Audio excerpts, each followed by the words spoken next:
Welcome to Wellness by Mommy. I hope you are safe and sound.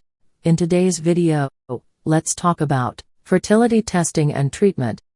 If you are concerned that you might have a fertility problem, the first person you should speak to is your gynecologist or urologist.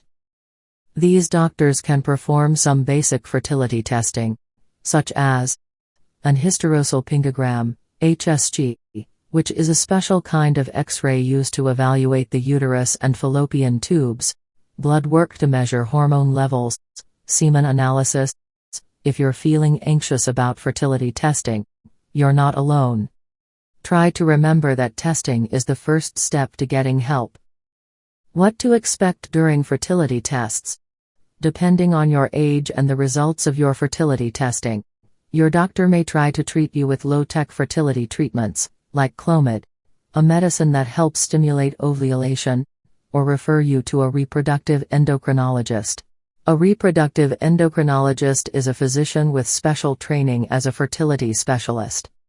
They work in a fertility clinic, together with other fertility technicians, doctors, and nurses. Once you're referred to a fertility clinic, further testing may be conducted.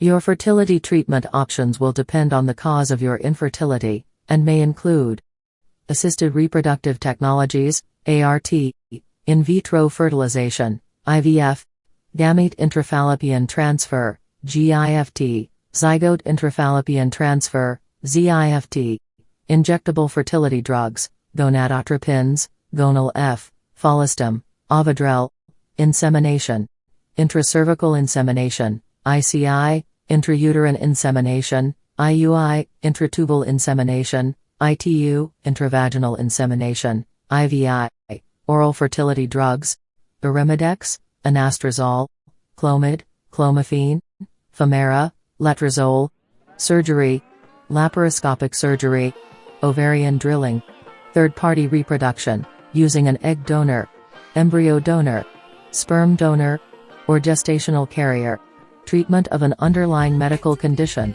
or tapering of any medications causing reproductive side effects, weight loss and other lifestyle changes. As many as 80% to 90% of couples are treated with medications or surgery. IVF is not required for the majority of infertile couples. I hope you find this helpful.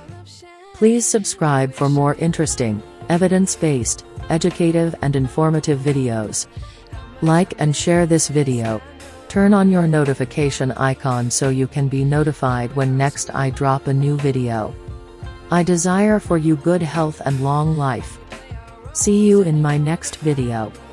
Till then, stay safe and remain healthy. Peace.